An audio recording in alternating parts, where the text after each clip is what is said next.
Why is Deja Vu the greatest album ever written? To understand that, you need to understand the four legends who created it. David Crosby, recently fired from the Byrds, Stephen Stills watching Buffalo Springfield fall into disillusion, and Graham Nash, who was lost in the stardom that the Hollies created. Each of them already had a hit under their belt, Mr. Tambourine Man, For What It's Worth, and Long Cool Woman in a Black Dress. But then, one night in LA, at some hazy Laurel Canyon house party, they started jamming. 3 voices, 1 perfect harmony. And just like that, Crosby, Stills and Nash was born. But even with their explosive debut, Marrakesh Express was missing something. Enter the wild card, Neil Young, the genius, the chaos. In one interview, Graham Nash recalls asking Neil Young, point blank, why should we let you into the band? And Neil replies with, have you ever heard me and Stephen play guitar together? That's why you need me in the band. That moment sums up Neil's presence in CSNY. He wasn't there to blend in. He was the chaos they didn't know they needed. He was the cool they couldn't fake. When Deja Vu finally dropped in 1970, it didn't just land, it exploded. 500,000 pre-orders, #1 on the Billboard charts. But not only that, it was a defining moment in that generation's life. Think about the world it was born into. Nixon in the White House, the Vietnam War at its ugliest, protests in the streets, free love curdling into paranoia. Woodstock was barely over and the dream was already fading. CSNY were the voice of that moment. A moment where people still believed that music could change the world. And for a brief second, it did. The title track Deja Vu opens with that haunting acoustic riff. Slow, cynical, like memory itself looping. Crosby wrote it while deep into the kind of introspection only he could survive.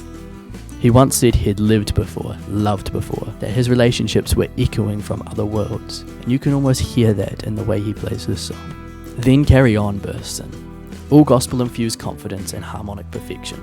It's the sunrise after the storm. It feels like the band speaking directly to counterculture. We've been through hell, but don't stop now. Then there's Almost Cut My Hair. Crosby again, wild, ragged, no filters, it's not polished, and that's exactly the point. It's rebellion captured on tape, the sound of a man fighting for his life to stay true to himself when the world is telling him to fall in line. That's Deja Vu's secret weapon. It's not perfect, it's not clean, it's alive. But if Crosby was the soul, Neil Young was the edge. His songs, Helpless Country Girl, brought something darker, more wounded. He didn't want to be liked. He cared about being honest. When he sang There Is a Town in North Ontario, it wasn't nostalgia, it was mourning, a kind of homesickness for purity that never really existed.